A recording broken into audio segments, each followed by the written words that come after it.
Students, now let us talk about the transportation rates. It's an important area in terms of transportation, and companies they actually look at their transportation rates very seriously. Of course, there are government regulations in every country that doesn't allow the transportation companies to vary their rates so much, but still there are some special type of rates, there are some government regulated rates which we will see in this module. Transportation rates depend upon the commodity type, weight, distance, and of course the level of service and other options requested by the customer. So what is the basis of determining the transportation rate? The basis for determining the transportation rate would be the type of a commodity, the weight of the commodity, the distance the commodity would be traveling, plus the level of service. Does the customer require the predefined routes of that transportation company or 3PL, or do they want some extra benefits along with it, or they are not going on the predefined routing? If these type of requirements are there, then the transportation rate would vary.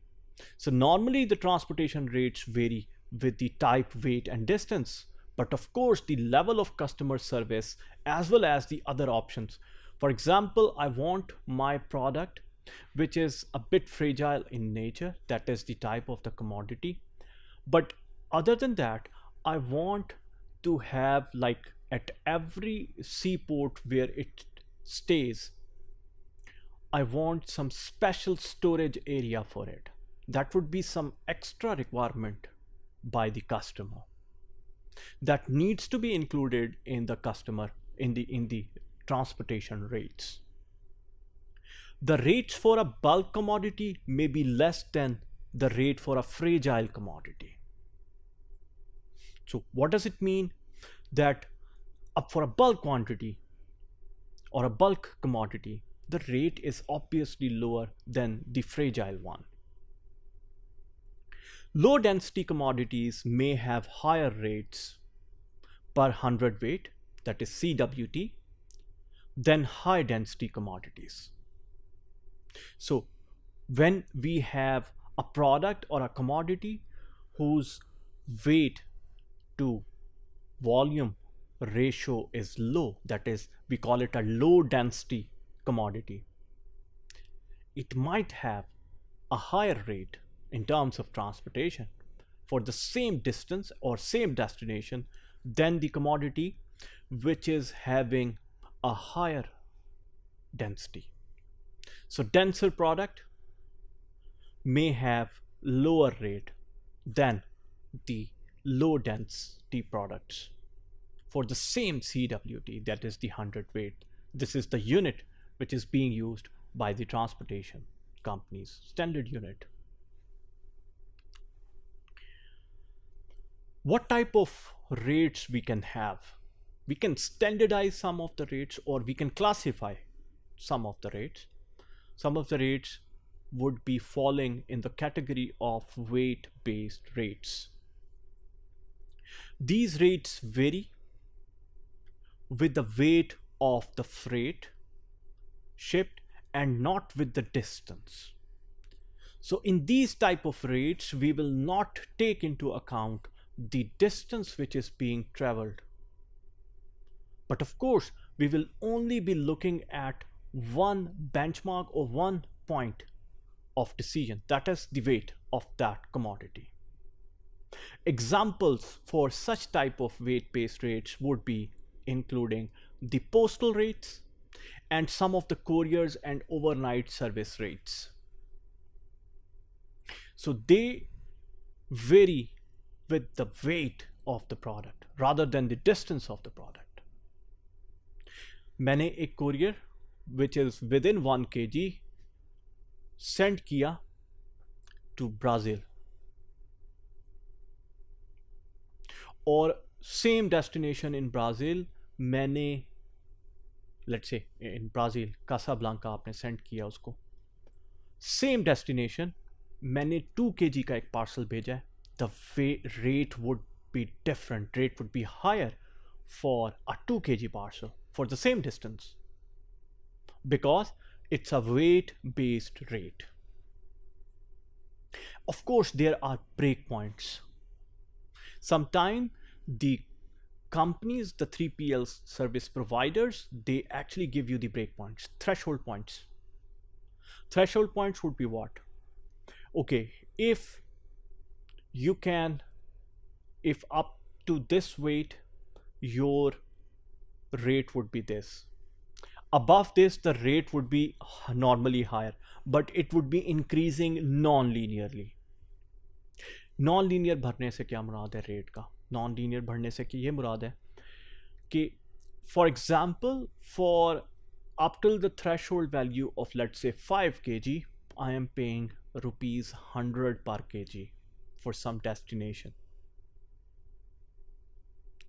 but from 5 to 10 kg, which is above 5 kg till 10 kg, I would be paying let's say rupees 90 per kg or 95 per kg. So the overall amount would be higher, but the rate is actually not increasing in a linear fashion. In fact, rate per kg would be decreasing non-linearly. So this might happen. There might be breakpoints in the weight-based rates. Then there are distance-based rates. The rates vary with distance and weight.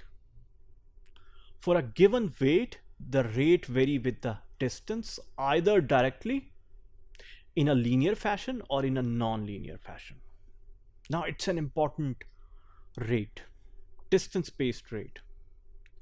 In a distance-based rate, you will not only take into account the decision based on the distance, but also the weight. Now that's important. If you can remember from your previous courses, we have talked about the distance-based rates. So normally there are classes of products. So the product or the commodity which needs to be shipped would fall in any of these classes. Based on that class, you would have some rate that is based on the weight or the density of that product or the characteristics of that product or commodity. So first of all, there will be a classification based on that class. Or normally in a distance-based rate, you could have some broader classes.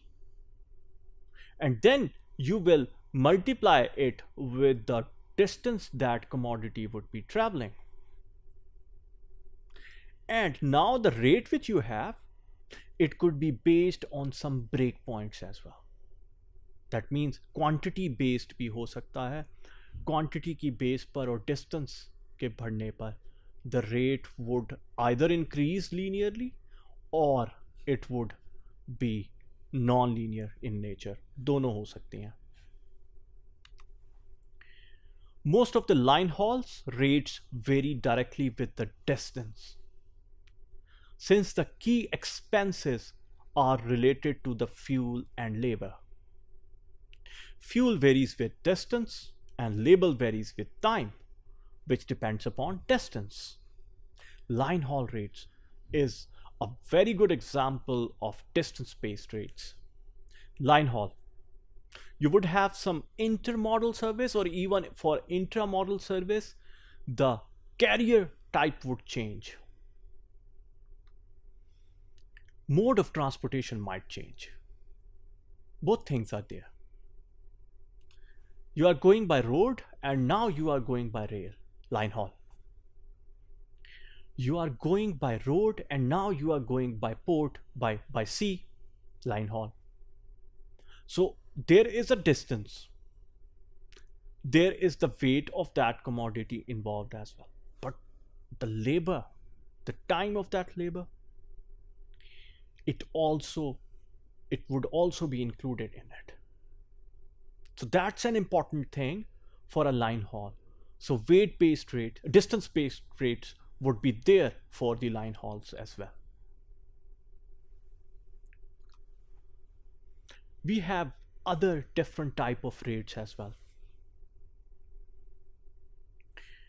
Just keep it in mind that for distance-based rates or line haul rates, it would be more or less the same thing.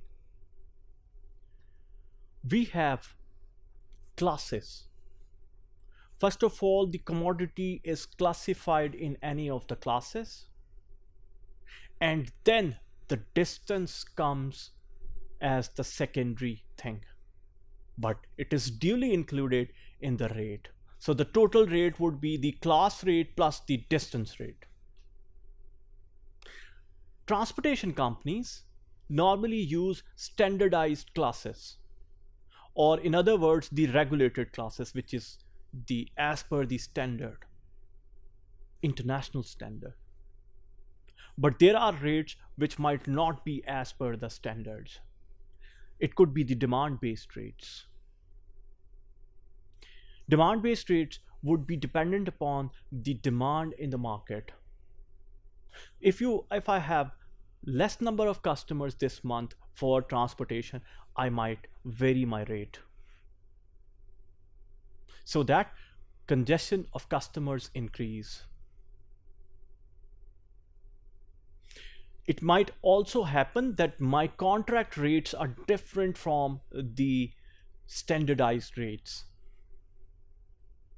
What are the contract rates? These would be pre-negotiated with some of your clients who are having a long-term relation with your transportation company. Now, in that case, the rates might differ from the other rates, other standardized rates. Line haul rates could also vary because they are not that much regulated. And of course, there are some special rates. For some company, for some customer, if I want, I might give some special rate for a route which is not in use for a longer period of time. In that case, my rate would be known as a special rate. So these were different type of rates which we discussed, and they are of course important for the transportation companies and the 3PLs. Thank you.